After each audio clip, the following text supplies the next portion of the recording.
Morning, Senator, and welcome. Good morning. It's good to be with you. Senator, my first question for you is this. Recently, you were in Syria.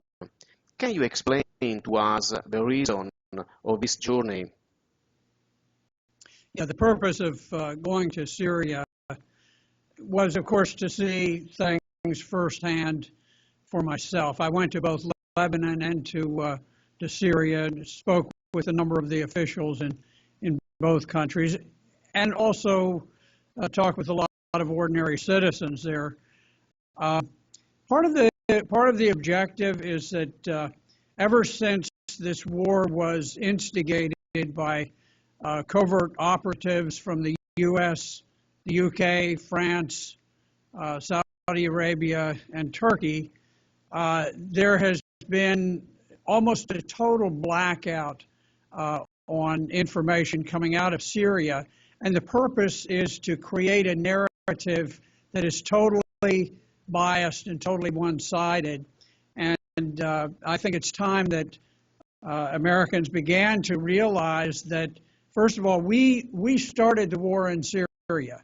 It wasn't some sort of a spontaneous uprising. It was a covert action designed to overthrow the government of Syria and to place a puppet government in its place. And the American people, need to begin to hear the other side of the narrative. So far, we're exposed to reporters who go over and they get embedded with Al Qaeda and with all of these other radical Islamic groups, and they report whatever they're told to report. And in some cases, there's some real fear to report something that doesn't comport with the narrative. You can see what's happened in Turkey. Anybody who reports the truth in Turkey either ends up in prison, or perhaps a concrete truck falls over on top of them and they're killed. So it's very dangerous for reporters. But I really wanted to break this barrier of censorship, and that was the purpose.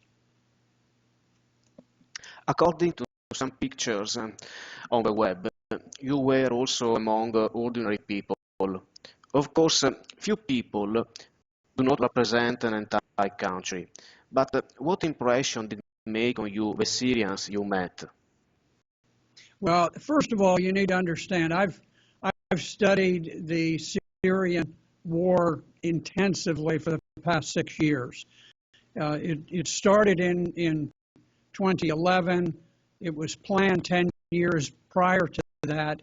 And so what I saw over there was very consistent with what I had learned from research. But as I told the Washington Post, what it did was it sort of took black and white and turned it into technicolor. It brought it to life. Some of the things that I had heard so frequently from Syrians about the level of religious harmony and religious freedom, these aren't things that you can make up. I encountered it over and over again. And interestingly, there were 2 American women who went to Syria in a much more low-key fashion. They went over there at the same time, and we have compared notes among the 3 of us, and the things that they heard were very consistent with what I was saying on the ground over there.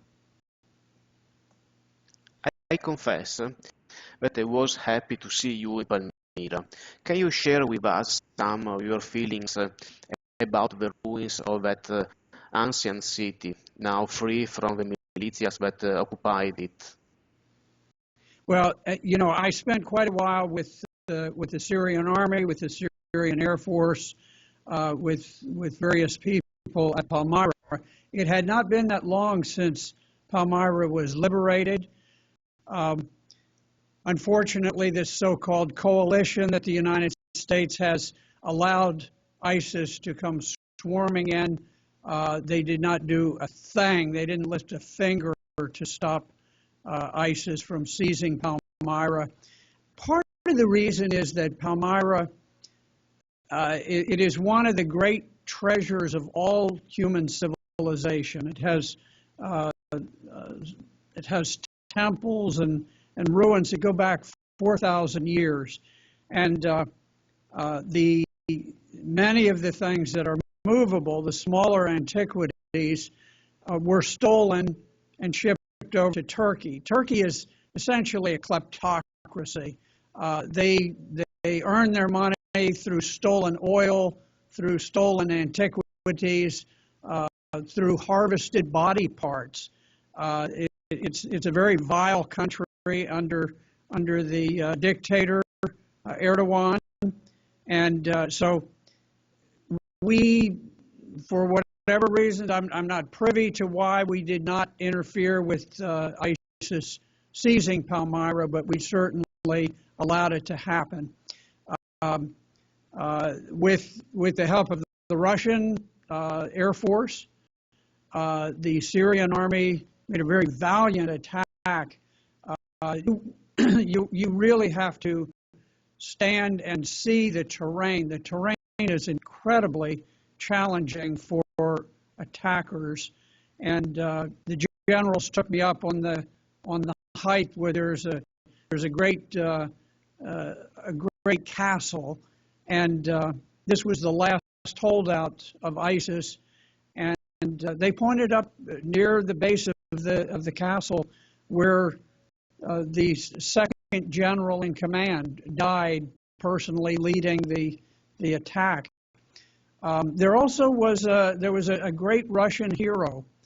He was a forward air controller, which incidentally is what I did with the U.S. Marines in Vietnam. I was a forward air controller, controlling airstrikes, and the Russian officer was surrounded by ISIS soldiers, and realizing that he was about to be captured, he ordered that the Russian planes bomb his position, killing him, but also taking down some of these vile jihadists along with him. Tremendous hero, somebody that I think should go down in the history of Russia as one of the great military figures in Russian history. So I saw this area. I had the great honor of shaking hands with the man who was the son of the chief archaeologist in Palmyra. Now, the chief archaeologist, he had served there for 50 years. This was a tremendous tourist site before the war. People came from all over the world to see Palmyra. And when ISIS was closing in and driving the Syrian army back, he hid a great number of antiquities, and nobody else knew where they were except for him. He courageously stayed there and tried to persuade ISIS not to destroy this legacy of civilization. Of course, they thought nothing of it. All they wanted was what they could steal to sell to the Turks. And so he was tortured for a month, and he refused to reveal the whereabouts of the antiquities. And so in the end, he was beheaded.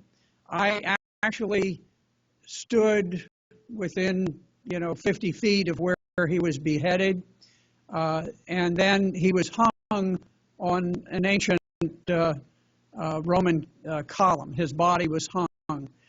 And when I shook hands with his son, I said, 1,000 years from now, when people come to visit Palmyra, they're going to hear about your father and the man who sacrificed his life to preserve the legacy of civilization. And so I'm very pleased that where the United States coalition stood back and deliberately allowed ISIS to seize Palmyra, that the Russian Air Force came in, supported the Syrians. It was a Syrian fight, and the Syrians won the fight. It was a very heroic attack, and so it was a great honor to be out there. And it was hazardous as we went out beyond Palmyra, but we took with us attack jets and attack helicopters that were flying on the flanks. And anyway, it was a great honor. I was very pleased to see the ruins of Palmyra, but to see the hope that Syria can rise again, that perhaps at some time all of these vile forces that have conspired to destroy the country will fall away, and Palmyra can be rebuilt. Coming to a more political view, have you met major political figures during your Syria journeys? With what results? Yes, I started first. I met General Aoun in Lebanon. He is likely to be the next president of Lebanon. I met the foreign minister and the head of the Christian bloc of votes. There are 27 Christian members of parliament in Lebanon, and then went on to Syria. I met the governor of Homs province, which is the largest province, and he showed me some of the devastation from the terrorists that the U.S. has been backing and NATO has been backing, and all of the efforts that they're making to restore the area. I spent 2 hours with President Assad and with the First Lady, who is just one of the most gracious and delightful women you have ever met. Unlike so many First Ladies who become rather arrogant, rather pompous, she is a lovely person. Joyous, upbeat, happy. President Assad, interestingly, he's always been difficult to demonize the way that we typically demonize people before we kill them in these various interventions, because he's very much an intellectual. He's a doctor, never had an interest in politics until he was forced to take over in Syria because his brother was killed. He is soft-spoken. He is almost a little reserved, almost a little shy, you would say, but very much a gentleman in every respect. And his wife, just the most delightful person. One of the things they said. They were talking about their children, and they said, I think it was President Assad. He said, he said at home, he says, my children say, Papa, when you are out there in the world, you are the president.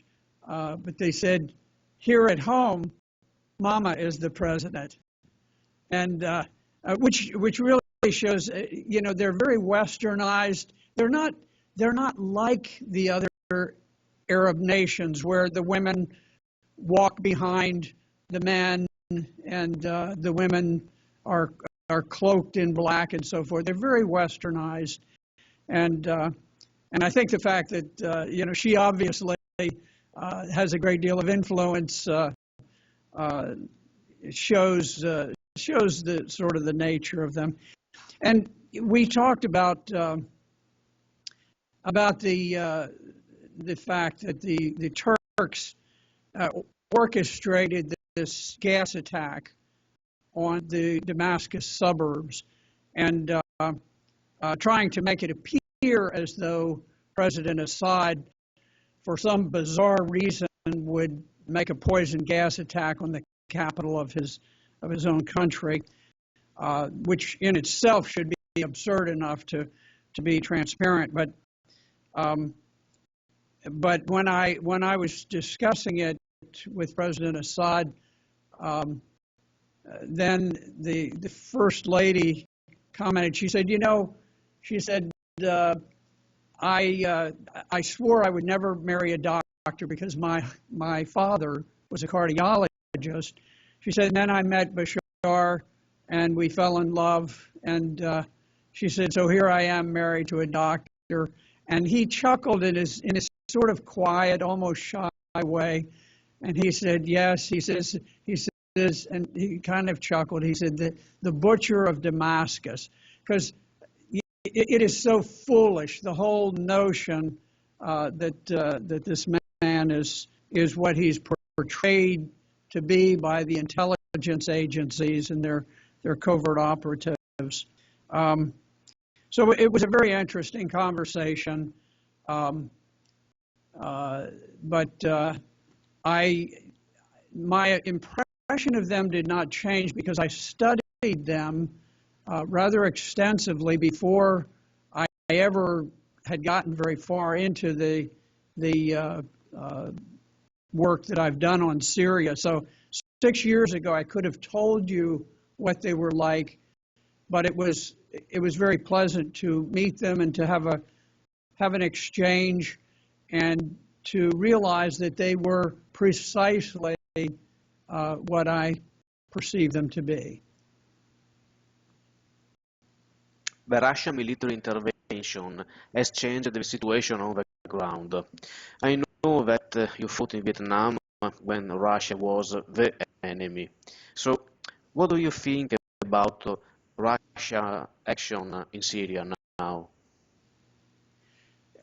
Well, here's the thing.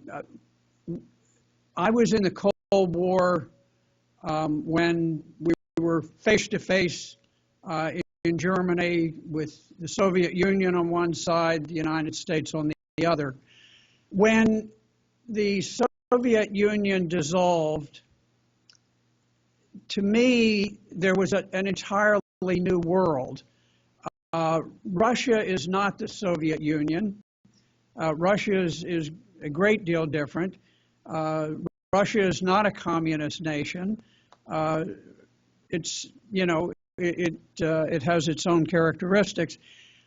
I have never seen any justification for the level of friction that we have with Russia. We have overlapping interests that need to be recognized, and I think part of the reason that they've not is that we formed the Nato Alliance during the Cold War. And the purpose of NATO was to defend against a potential attack by the Soviet Union. Once the Soviet Union was gone, there was no reason for the alliance to exist. And so you had people trying to justify their existence. Their entire lives were devoted to NATO. So instead of dissolving it, which we should have done, instead these people began saying, well, we can expand it, we do this and that.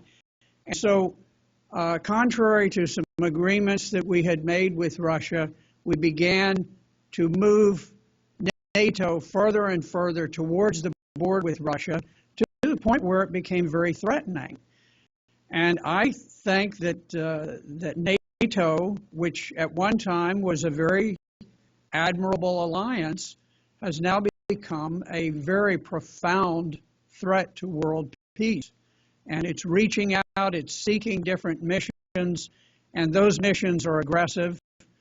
They are not helpful to peace. Now, today, we've run this so-called coalition where the United States is allied with Saudi Arabia, which is the greatest sponsor of global terrorism on earth, and with Turkey, whose president says he wants the powers of Adolf Hitler.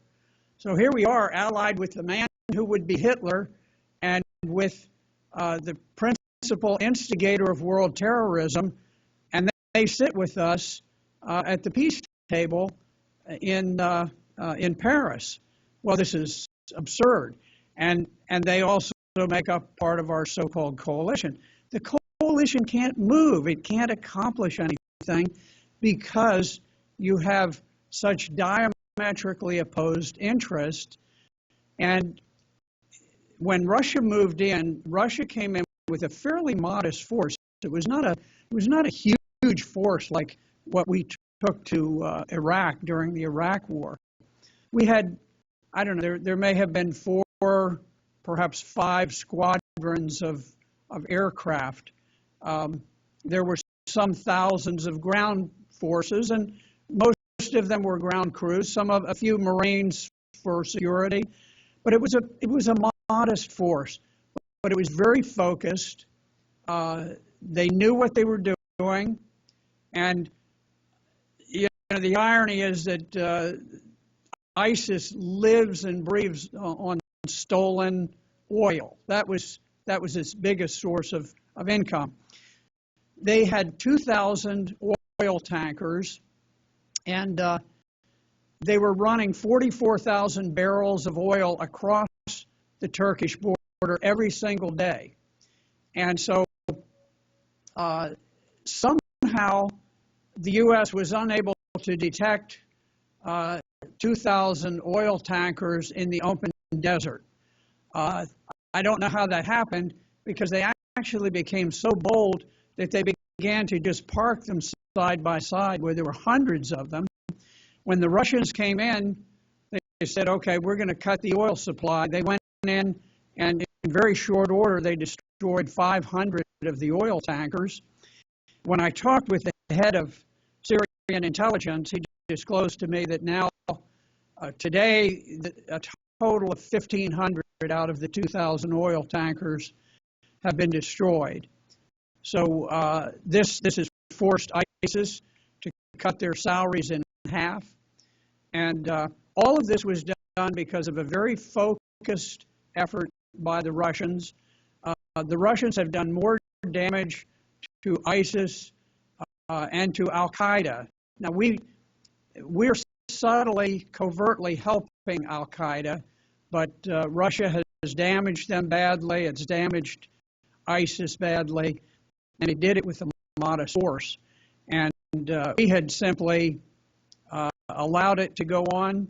I know there are people in the Middle East who actually believe that the United States deliberately armed ISIS by allowing the capture of this vast store of American weapons in the city of Mosul. And of course, those were immediately funneled across the border into Syria without anyone intervening. There were nobody bombed, nobody interfered whatsoever. And so, the people in the Mideast, I think many of them believe that we deliberately made sure that there were plenty of arms that got to ISIS. So I think without Russia, ironically, Russia has become the defender of human civilization, the defender of Western civilization. I would love to tell you that the United States filled that role, but we, because of our alliances with the most vile, dangerous nations on earth, I'm afraid that we have yielded that to other nations. So I'm very pleased. Had Russia not gone in when they did, the black and white flag of Al-Qaeda would be flying over Damascus, and the entire Middle East would have been taken over by Sharia radicals. And I think by this time, Turkey would have begun a move against Europe. In fact, to some extent, Turkey has already begun its move against Europe with this so-called refugee crisis, which was instigated by President Erdogan immediately after he won a majority in the parliament, so that he now can shape the constitution the way that he wants. There hadn't been refugees pouring in until that point, and they'd been sitting there for 5 years. All of a sudden, there are refugees coming from all over the place, and they're being facilitated by MIT, which is the Turkish intelligence agency. I worry that the war in Syria has entered a self-sustaining condition until total exhaustion of the contenders. So the question is this: why for Washington is so difficult to talk to President Assad? Well, part of the problem is that President Assad he's a creation of the media. They continually say he's the person who gassed his own people, despite the fact that 2 members of the Turkish parliament came out and provided absolute proof that the gas attack was a covert action by Turkey. And of course, President Erdogan immediately charged both of them with treason for revealing high secrets of Turkey. So it's awkward for Washington. I have heard from someone extremely highly placed in Democrat politics in the United States that one of President Obama's greatest regrets is that he ever spoke the words "Obama must go," or I'm sorry, that Assad must go. That has driven so many things, and it has sort of trapped the administration into carrying out what it has said. And I think we're going to have to wait for a new administration, and hopefully we will have a better one. I'm encouraged by some of the things that Donald Trump has said. He was asked about Russia's involvement, and he said, if Russia wants to go there and bomb the terrorists, more power to them. And I agree. Anybody who is fighting against the terrorists is definitely on the side of civilization. The thing that we refuse to do is to recognize that ISIS is not the only terror group.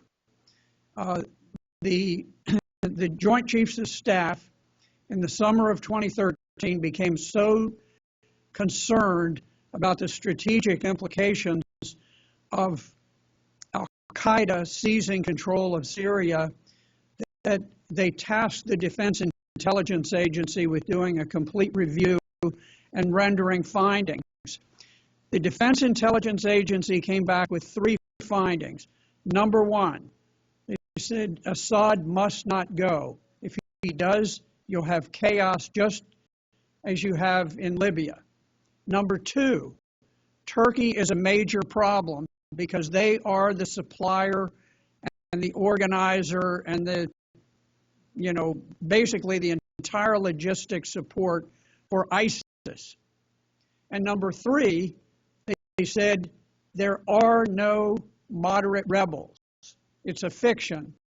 For all practical purposes, there are no moderates. They all are violent, vicious jihadists.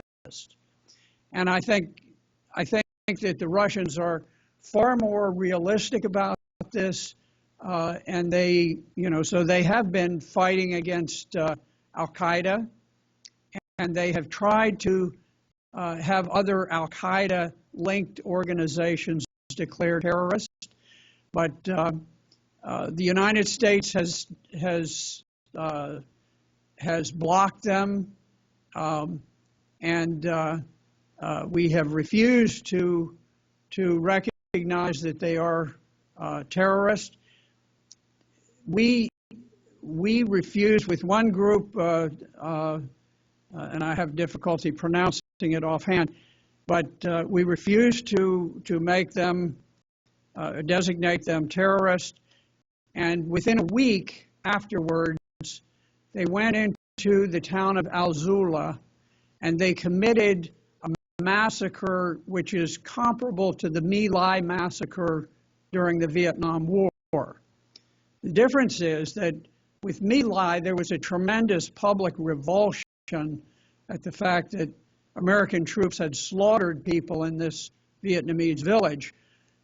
People like me who were in the military, I had no doubt if I had been there on the spot, had been ordered to do what those people were, I would have shot and killed Lieutenant Calley, who was in charge of the My Lai massacre. The difference is that in Al-Zula, the terrorists they're praised as being heroes, as being freedom fighters, as being lovers of democracy, even though they have publicly denounced democracy. They have denounced any form of government other than Sharia law and the most violent, fundamentalist type of Sharia law. And so I have seen the pictures of the jihadists, U.S.-backed jihadists, standing with their boots, proudly looking out at the camera, and their boots are on top of dead women who have been machine gunned. And so I think what we're doing in Syria is a grave stain on the honor of the United States. We should not be doing this. And so as far as what the future holds, we've got a presidential election coming up. We have an opportunity for a new start. Now, Hillary Clinton obviously is a part of the whole neocon organization. She was the Secretary of State when we had the CIA prompt this Arab Spring movement, which essentially was a violent Islamic movement cloaked in the image of democracy. And so she is one of the most bloodthirsty leaders we have ever had. When Colonel Gaddafi was slain in Libya, she made the comment right after he had been murdered. She said, "We came, we saw, he died," and she laughed like a witch would do, sort of cackling, with leering, with bloodthirsty joy at the murder of a man who we had our problems with Gaddafi years earlier, but Gaddafi had become America's #1 ally in the war against terror. He was our top ally, but we had to take him down because he had all of the weapons that we needed to ship over and to fuel all of the river of blood that flows from Syria.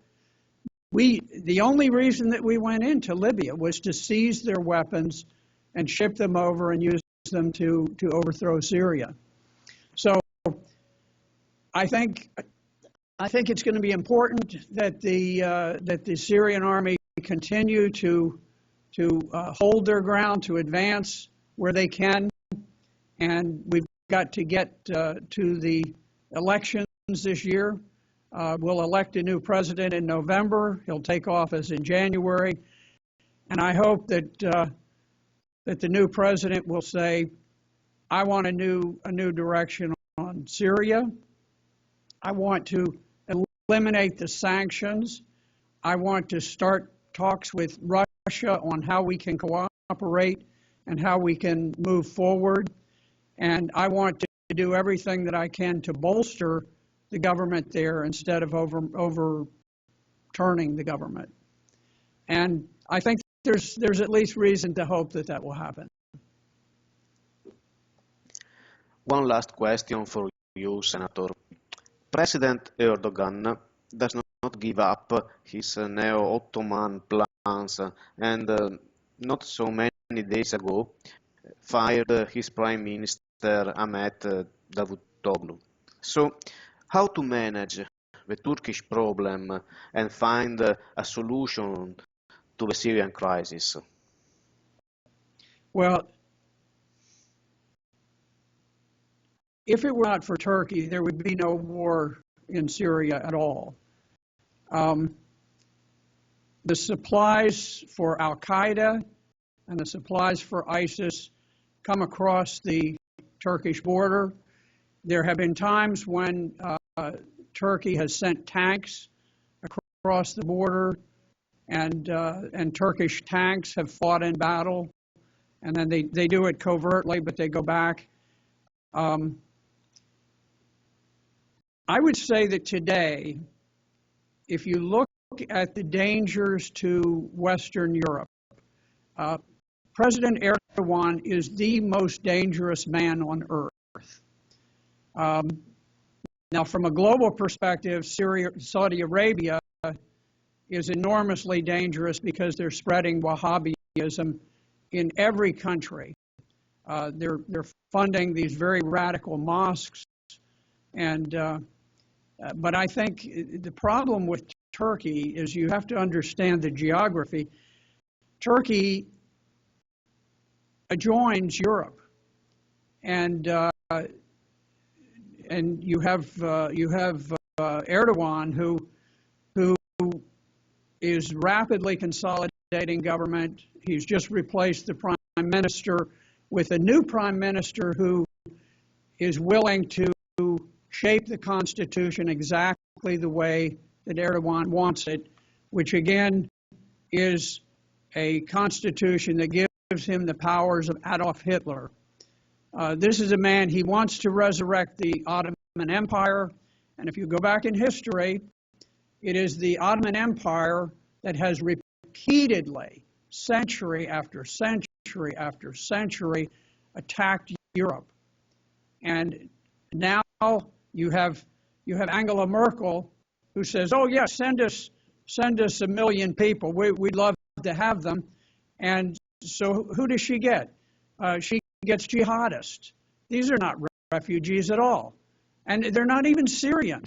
Many of them come from Iraq. They come from Afghanistan. They come from Pakistan. But the one thing that they have in common is that they are Wahhabi jihadists. There are no Christians, even though the Christians have been, many of those are refugees. You don't have any Christians coming in. They are all Wahhabi Muslims who come with a religious belief that you should kill all of the Christians, that you should take their wives as sex slaves, that you should take their children and sell them into slavery. And it is, to me, it's Operation Trojan Horse.